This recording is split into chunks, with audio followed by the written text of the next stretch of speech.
Board from the Courtyard at Loves Park joining us this morning. Thank you so much for being here with us.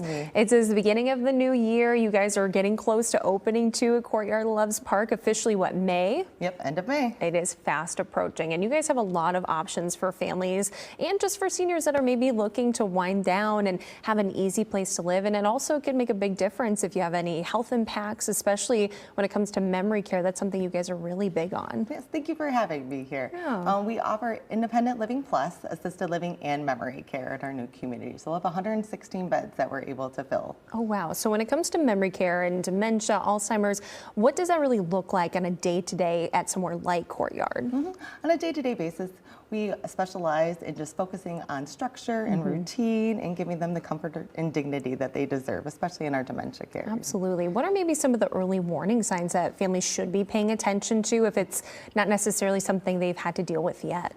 So some of the daily routines that they're starting to miss, sometimes maybe making their medication orders on time, making those daily grocery lists. Sometimes they'll see changes in behavior. So sometimes if someone was really social a lot, all of a sudden they're a little bit more reclusive and being a little not as social anymore. Okay, that's really important. Where are there moments when maybe waiting becomes a potential risk for family members? So unfortunately, sometimes with medications, if they start to take them more increasingly, if they didn't need to take them, or if they start wandering outside of their home, that's a big risk factor, and sometimes just getting out and families not knowing where they are. Yeah, and that can be a huge transition too for families once these kind of memory care issues start to come up. What are the first changes that people should be kind of considering when they do notice this or get a diagnosis? I always tell the families to go to their primary care physician. That's the place to start because they've known your loved one and family member the longest usually, and they can kind of give you those right directions and the places to where to go. Absolutely. So when those changes start to happen and they do decide maybe to get support and consider options like Courtyard and Loves Park, what is the process for you guys, especially as folks are coming in and answering questions and hopefully maybe moving in? Yeah, so usually I just sit down with them and have a wonderful conversation, get to know about their loved one, ask them if they have like their power of attorney, their wills, all of those important documents that they need to have done, yes. prior to moving into a dementia care unit.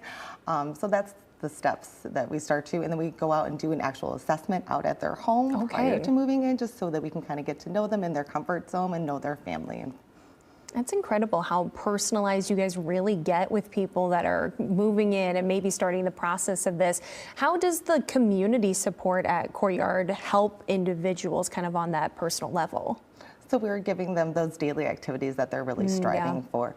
We're helping them get up in the morning. We're making sure that encouraging them to go to breakfast, lunch, and dinner, drinking those fluids that are so very important to prevent any kind of urinary tract infections, which then can have altered memory states and just really deteriorate their life and make it a little harder. So if we can kind of offer that support, then we're glad to help. And just having folks around 24/7. A lot of people maybe don't realize how big that can be for memory care, even just seniors in general that are aging.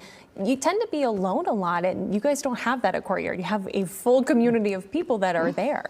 And that's one of the blessings of being in a community, I think, is you get to have that socialization that we all learned is so important in just progressing and not having the disease progress as fast as it can. So the more that you're active and even just seeing people and being interactive with them, that brings out the joy in your life and makes the day worth living and helps that dementia just ease down a little bit. So for Courtyard at Loves Park, opening officially May 2026 of this year, if folks are interested in learning more or they maybe already want to sign up and get a place there, what are the steps they should be taking? Yep, you should call me at 815-420-0384 and come down to our sales center, which is right off of Broadcast Parkway, so right down the road from where our community is being built.